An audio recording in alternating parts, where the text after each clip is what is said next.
Hello YouTubers, this is Agent Exeter, live from Elite Dangerous Beta.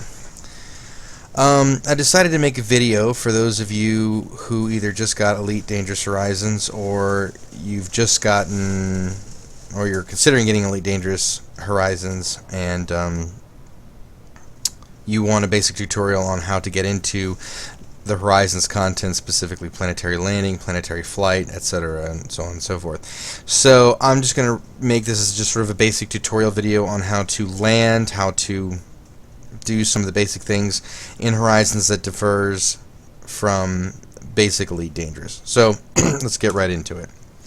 Well, first off, from your nearest ship, what you want to do is you want to go into the outfitting, and if your ship doesn't already have it, some ships, I think when you purchase new ships, you'll be able to get them.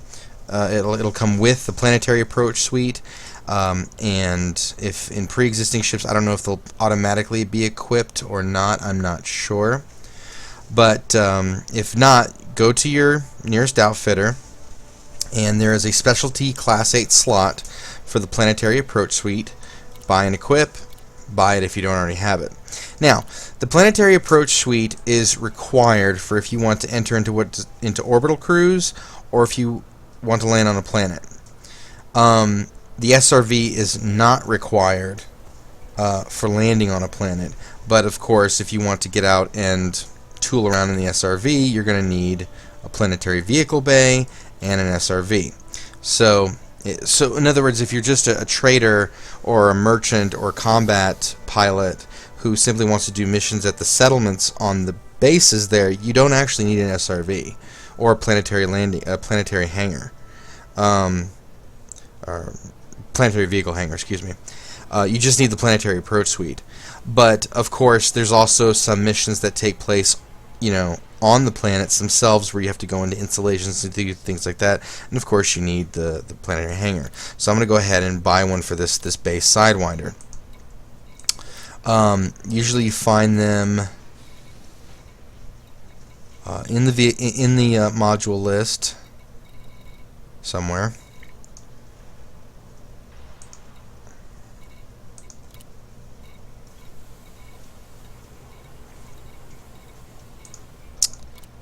Oh, I'm sorry. I picked the wrong one. I'm sorry. My apologies. There it is. Alright, so I'm just going to go ahead and buy the base version. I'm going to change out my cargo hold. Hold on, let me go ahead and buy a cargo hold again. This lower level cargo hold.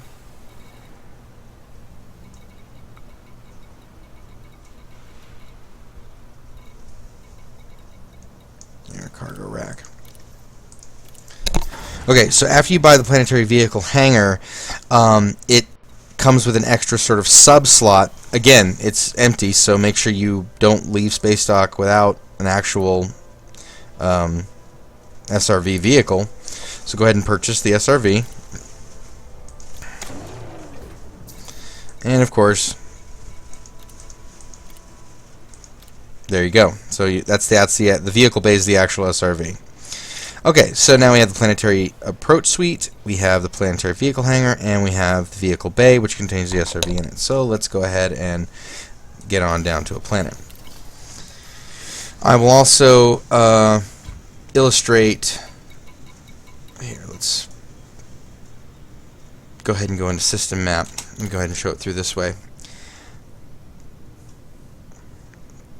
I will also show you sort of the optimal way of approaching a planet. I've noticed there's several ways, and ironically enough, the most intuitive way that when I first got into the beta, there was an intuitive way that I did it where I was trying to make a shallow approach, and I actually ended up being farther away from the location, from the settlement or the port, than I really wanted to be. And I noticed if I came in from a steeper angle, which if you're thinking in terms of spaceflight, it's kind of counterintuitive. You think steeper angle should be more dangerous because you'll either slam into the ground or burn up on reentry or that sort of thing. It's sort of counterintuitive to what you've kind of always been taught watching movies and watching television shows and playing other games, it's always been like you want to take like this shallow but not too shallow approach in landing on a planet. But in this case, taking a steeper angle is actually better.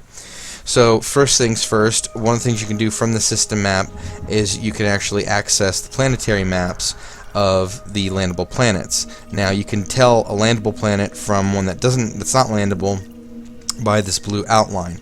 Ones that have settlements on it will have these little bars coming up indicating, almost kind of looking like little skyscrapers indicating there's settlements there.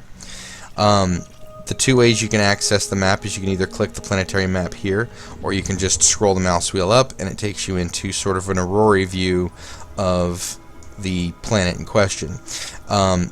Normal settlements that are much like space stations look like this, while adventure settlements to go explore and possibly get shot at look like this, where they'll have these little installation looking icons, the name of the settlement plus I'm assuming that's a difficulty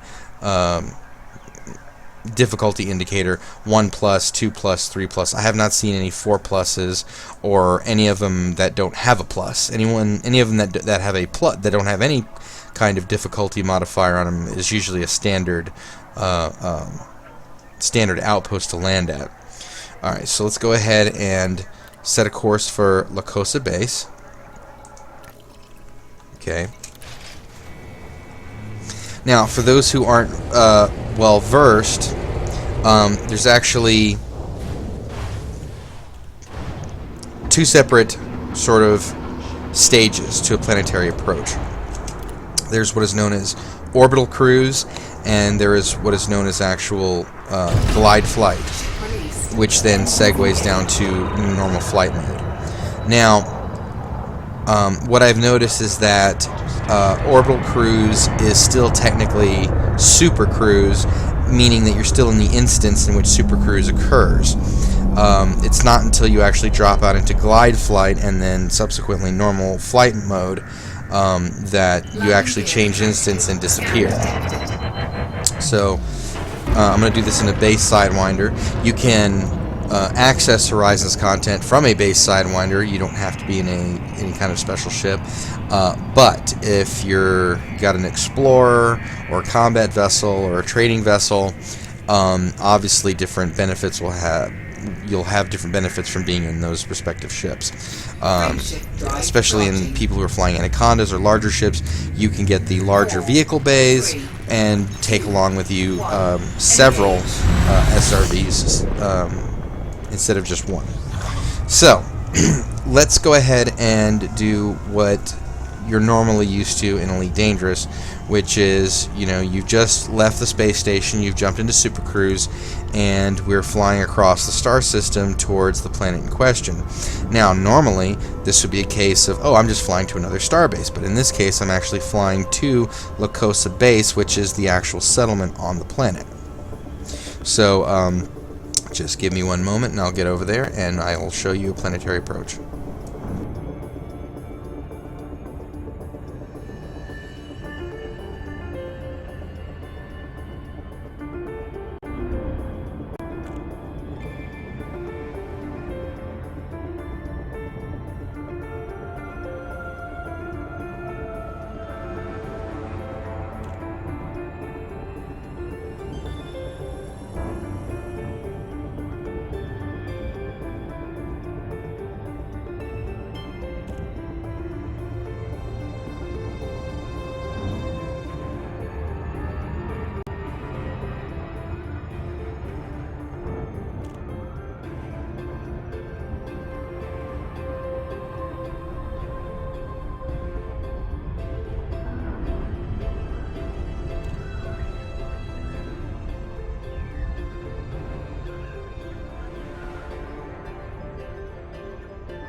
Okay, now as you're obviously seeing on the screen here, you're seeing the classic gravity lines that are indicating the different stages of mass lock.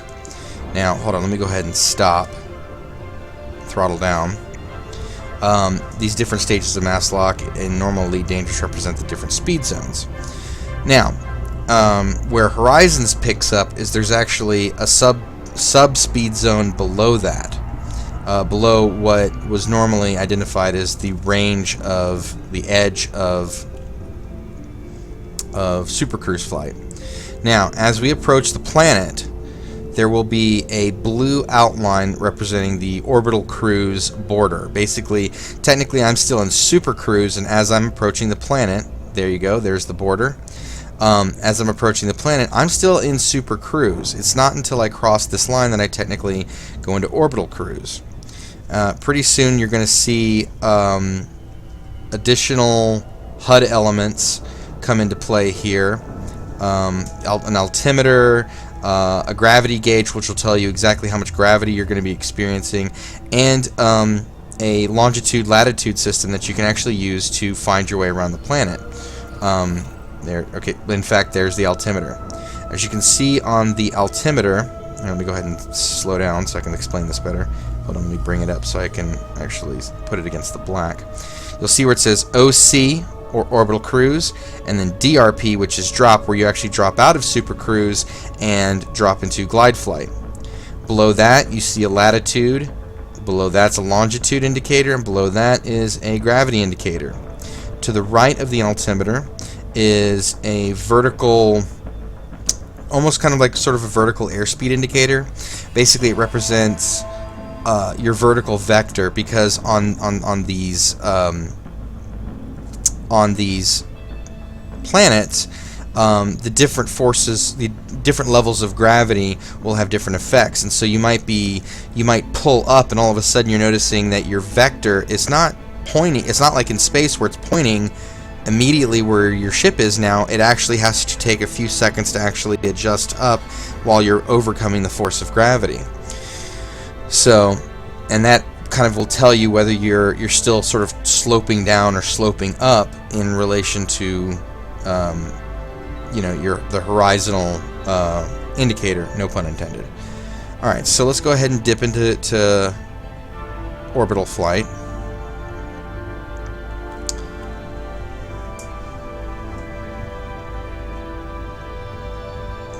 Orbital flight engaged. Okay, and as you heard, the nice lady said orbital flight engaged, and we have a access bar. Basically, at 0, you're basically at the horizon, which, I mean, if you've ever played any standard flight sims, it's, this is basically the horizon. What you can also do is, if you turn sideways, you can also maintain orbit by staying within this now orbit corridor. See, from this angle, it's a horizon indicator, but then if you turn sideways, you can actually use it as an orbital corridor, and so you can actually maintain a perpetual orbit so long as you stay on the 0 that I've noticed. Alright, so let's spin around. Now, from orbital cruise, you can actually fly around the planet to get to where you want to go, and get there relatively fast. Now, as I've said, it's counterintuitive to do this, but ironically enough, the best way to get there is to land on a planetary settlement is to actually go greater than 30 to 35 degrees, actually 40, and actually floor it. Normally, you'd want to throttle down to the blue zone, but in this case, it's actually better to just floor it. I'm not kidding. Everything in your Elite Dangerous career has told you to do not what I'm doing, and ironically enough, it's actually the best thing to do. 35 to 40 degrees, and basically flooring it. Now, once you hit a certain level, dropping from orbital cruise, you'll drop down into glide mode, which now, if you see in the horizontal indicator, as long as you keep it in the blue zone, you're still in glide mode and you won't accidentally interrupt the glide. The glide has about 2.5 kilometers a second speed, and is kind of used to kind of get you your final approach, get you as close as you can to the settlement before dropping in a normal flight. The reason why is because if you're off of the mark, you're going to have to be using afterburners to get across, or point back up towards into the sky and jump back into Super Cruise and try again. When you're within 30 and 40 kilometers, all of a sudden it's very difficult or cumbersome to go back up into Super Cruise and then try to come back down, and you just think, screw it, I'm just going to try to get to that area by literally just going through normal flight, and that can take several minutes. Okay, so I'm about 8 kilometers out from La Cosa Base.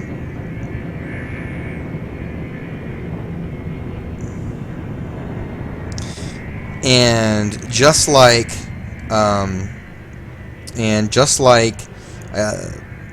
outposts and space stations, you have to be within 7.5 kilometers to request docking clearance. Docking request granted.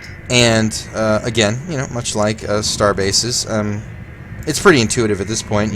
Find your docking point or your docking pad and land.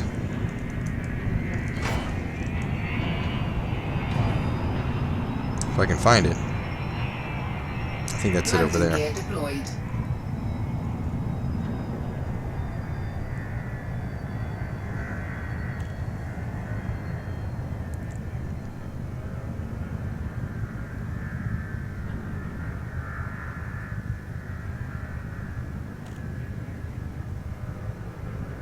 Now again, this is supposed to be a tutorial video and not so much a tour per se, so again, I'm not going to be going on any missions or showing off the planet.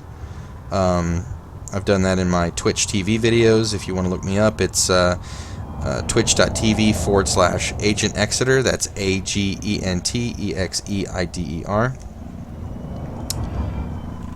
So this is just more sort of a tour.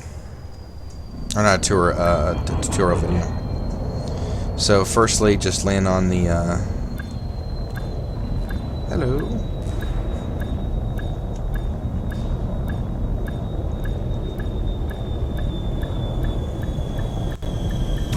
Docking successful. Engines disengaged. Now, again, just like at the outposts and space stations, you have your just classic bulletin board, contacts, outfitters, commodity markets, whatnot, and there's actually special type missions that might be available for just planets.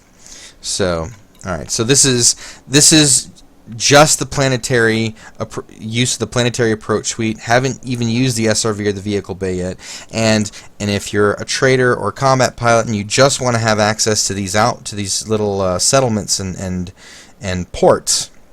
Ports of call, then you don't even need a vehicle bay.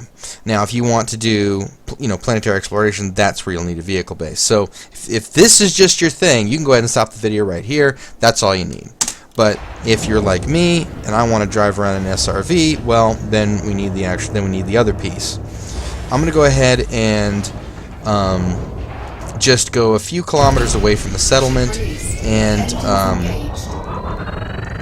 drive and pop around in the SRV. Also, for those who don't know, you can also deploy the SRV while your ship is landed on the pad and actually drive around the settlements. So, and I'll show you how to deploy the SRV in just a moment. But you can also use the same deploy function at ports. So I'm going to go ahead and put her down right here. Landing gear deployed.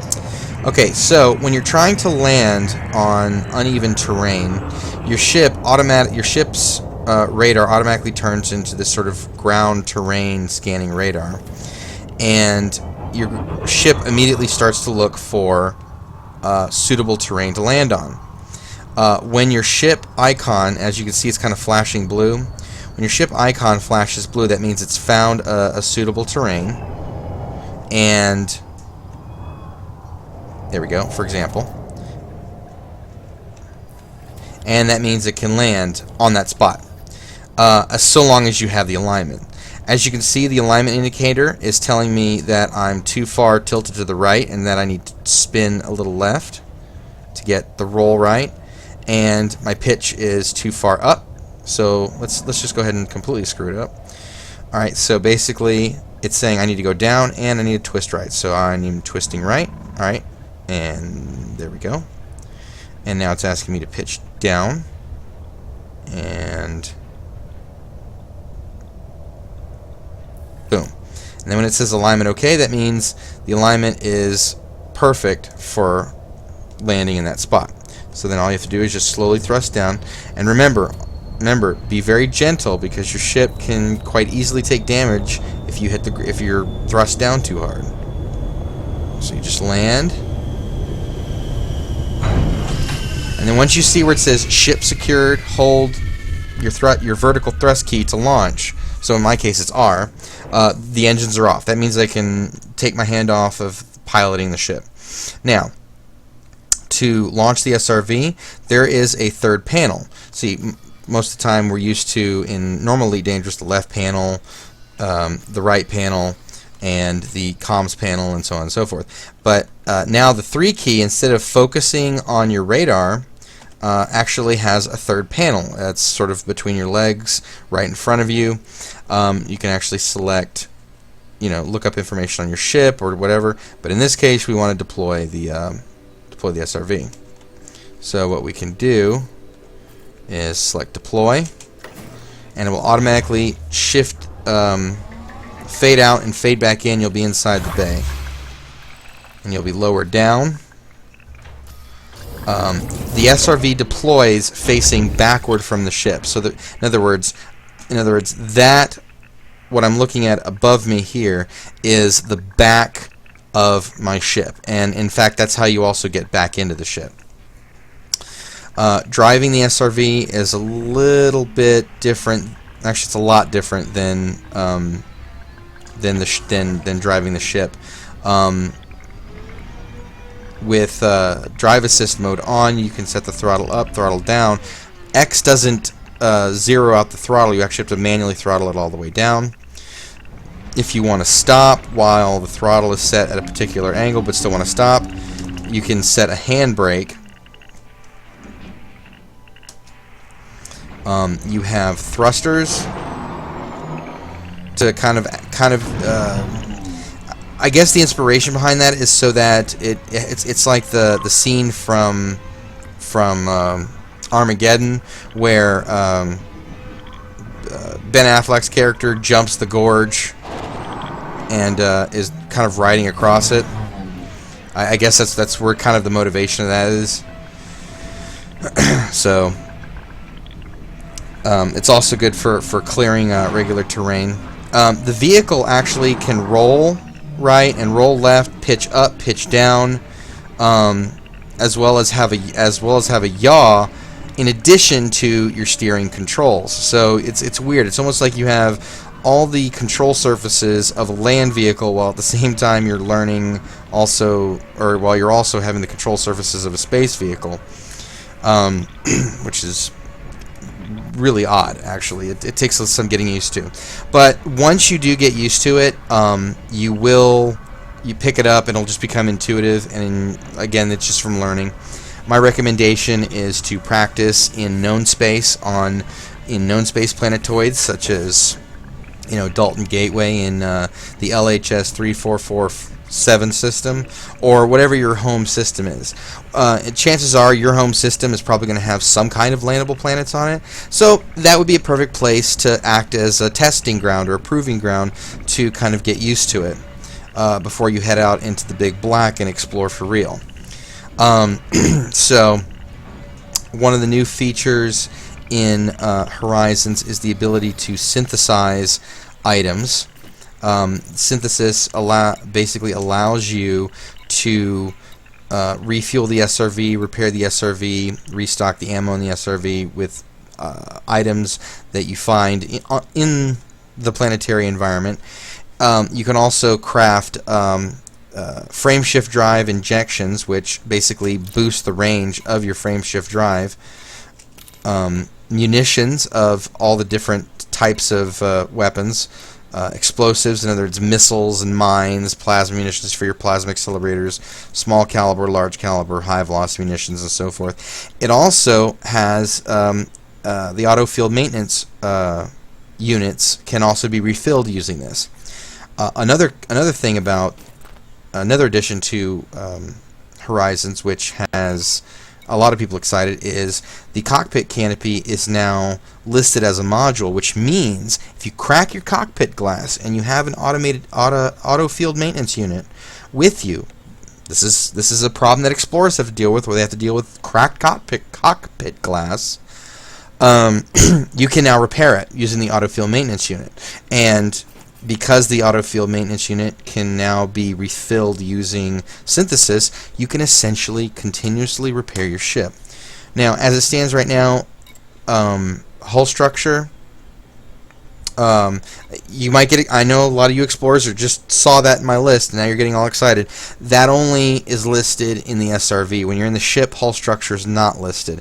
I know when I first saw it, I freaked out too. I thought, oh man, we'll be able to repair our hulls using the auto field maintenance units now. Unfortunately, hull structure is still not repairable by the auto field maintenance unit, so unfortunately, that's still the caveat that's going to get you to come back from normal from exploration expeditions to repair your ship. So there you go.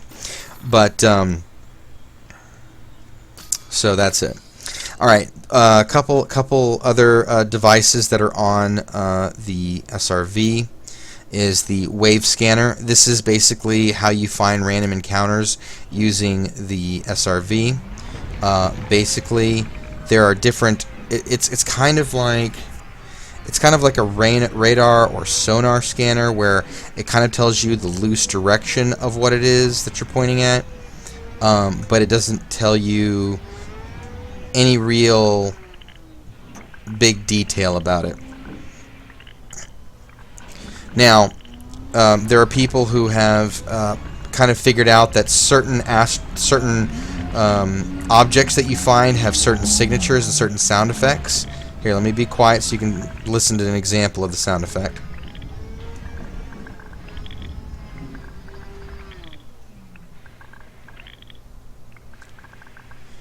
So the way the wave scanner works is, as you approach the object, the wave will usually be wide when you're far away and start to narrow as you get closer.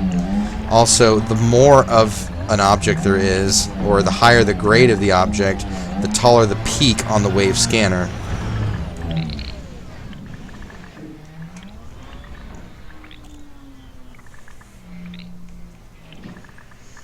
Another thing you can do is, there is a turret on the SRV, and there is a turret view, as you can see right here. So you can actually directly target the SRV's turret, excuse me, and you can actually, and I don't know if this is a feature or if this is a bug, because the forum, they made a mention that you weren't supposed to be able to do this, but it's in beta 5, and you're still able to do this. I can actually still pilot the SRV while in turret mode. So even though I can't read the radar and the dashboard down there, I can still pilot the SRV around. Which, if this is a feature, please FDev keep this a feature. But if not, then if you're watching this tutorial and they change this, don't rely on this. But basically, you can target the outcropping you find, shoot it up, it drops out some material, in which case you then open up your cargo scoop using the cargo scoop button, same as the ships, target the object in question, and basically roll over it, and you'll scoop it up in your cargo hold. You'll collect, basically these little rocks are basically the crafting items, the crafting material. So but you can and do, during your expeditions on your planets, we'll be able to find man-made objects. In other words, you'll be able to find crashed ships where there'll actually be canisters of actual commodities lying around, and you will be able to actually pick those up, take them back to the ship, and then go and sell them. But like I said, this is a tutorial video, not a tour, so I'll leave y'all to figure that out. To redock with the ship, all you have to do is pull up to the ship in question, And like I said, remember you come out of the ship facing backwards. So if you're seeing the front of your ship, that's good. If you're seeing the back of your ship, you're coming in the wrong way. So you need to come in so that you're facing backwards under your ship, essentially facing in the same way you launched, and then pull up your panel and board the ship.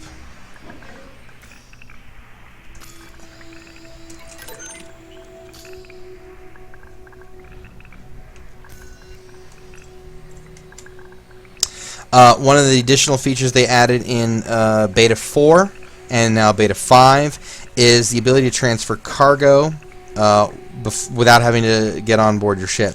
So you can actually hit transfer cargo, and if you had cargo in the SRV, you'd be able to select it, transfer it to the ship, and hit transfer. But since we don't have cargo, let's just go ahead and board the ship. Basically, you're sucked up into the ship, and now you're back into the ship. And to launch, simply hit vertical thrust until your ship comes off the planet's surface.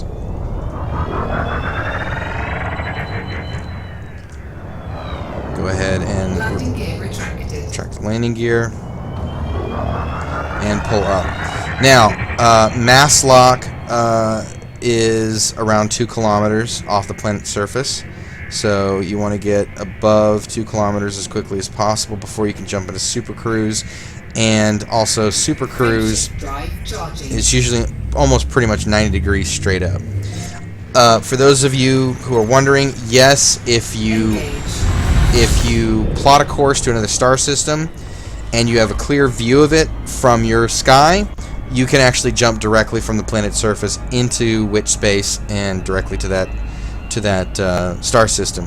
But keep in mind, you actually have about a 50% chance of your star being below the horizon and obscured, and you won't be able to actually be able to jump. So then all you do is, if you want to leave orbital cruise, just basically point straight up, or curve out away from the planet in whichever way you feel comfortable. And right now I'm in orbital cruise, and I'm heading up to the orbital cruise ceiling. And now I'm out of orbital cruise, back in normal cruise, or normal super cruise, in which case I'm accelerating away from the planet.